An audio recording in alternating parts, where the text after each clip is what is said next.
Welcome back to the Black and Gold Report. We're still talking with former head men's soccer coach Mike Schaefer.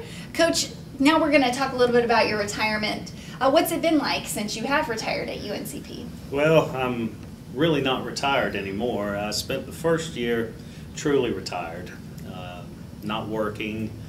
I did a lot of things that had been neglected while I was coaching. I have a little rental house here in Pembroke, and I spent several months fixing it up. I did a little bit of carpentry, a little bit of electrical work, painting, even a little bit of plumbing. So I got that in good shape, and I've got some good tenants in it now, so that's actually bringing in some money and looks a whole lot better than it did before. The second half of last year, I started in on my wife's honey-do list and did some things around the house. Not nearly as many as she wanted done, but I did get the outside of the house painted in a lot better shape than it was.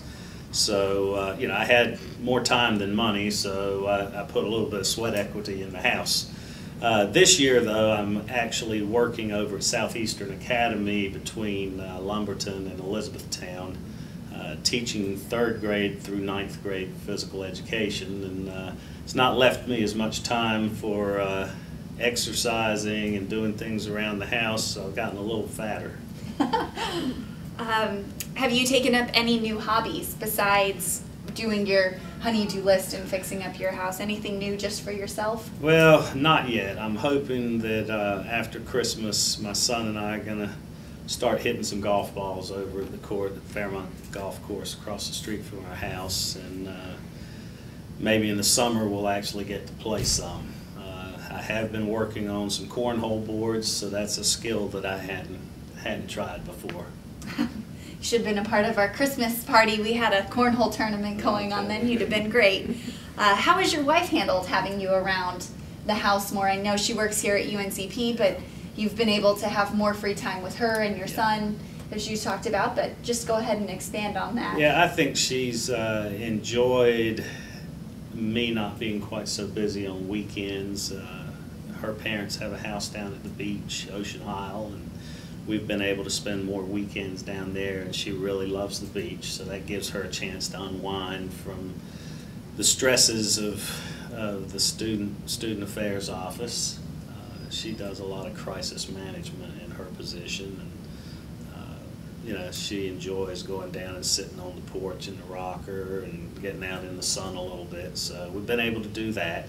I think it would have been hard on her if I was staying at home and being in the house when she got up and left to go to work, but typically my son and I are out before she is to get him to school.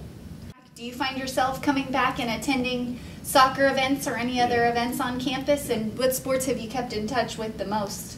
Well, I've really come back for soccer games, both the men and the women's teams. I tried to make myself a little bit scarce last year to give Coach Heinsohn a little bit of room and space from having the old coach right on top of him, but he's made me very welcome, and this year I came to a lot more games, and I've made acquaintance of some of the new players so that hopefully I can stay a part of the program, and I'm trying to work hard to connect him to our alumni players. So I do that.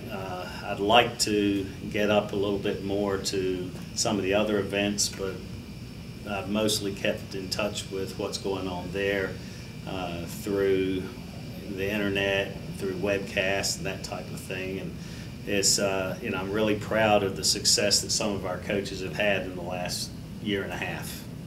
All right. Well, thank you for talking with us, Coach, and thank you for watching this episode of the Black and Gold Report. Until next week, go Braves.